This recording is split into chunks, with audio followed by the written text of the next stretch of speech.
మాట వింటే తప్పకుండా వారి భవిష్యత్తు కంపల్సరీగా ఆశీర్వదిస్తాడు. నేను ఎన్నో అని అన్నాను.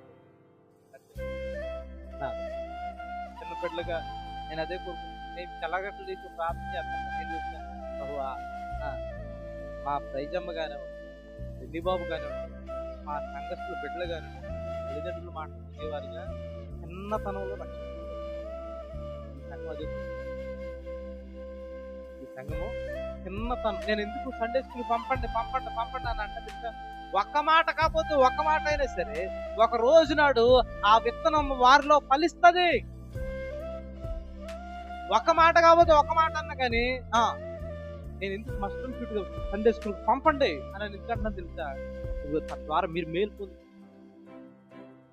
ఏమండి, మా ఊర్లో గొయ్యమ్మ గారు అనే ఒక ఆవిడ ఉంది.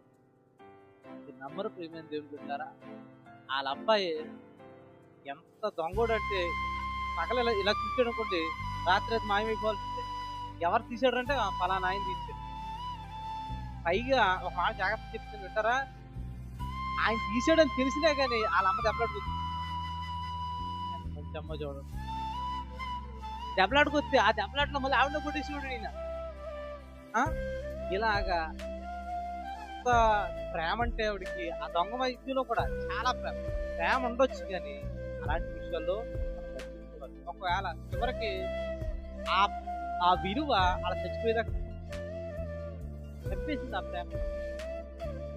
ఒక రోజా 2 రోజులు వాళ్ళ ఇష్టానుసారంగా తిరిగారు. సాగుకు అలవాటు చూసిందల్లా దొంగతనం చేసి ఎన్నోసార్లు కేసుకి వెళ్ళారు. చివరికి జరిగిన విషయం తెలుసా? జరుగుతుంది వాళ్ళకి ఒక అబ్బాయికి ఏమో షుగర్ రోగం వచ్చింది, ఒక అబ్బాయి ఏమో లివర్ పాడైపోయింది.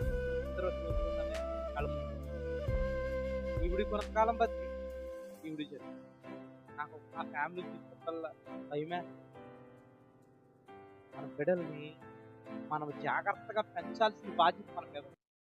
మరి ముఖ్యంగా దేవుని యందు భయభక్తులతో పెంచితే 127 కీర్తనలో ఒక మాట ఉంటుంది, యెహోవా యందు భయభక్తులు కలిగి. 128 కీర్తనలో యెహోవా యందు భయభక్తులు కలిగి ఆయన త్రోవలే. ఆ మాట ఒకసారి చూడండి, మనం వెనక ముందు చదువుతున్నట్టున్న 28 కీర్తన 128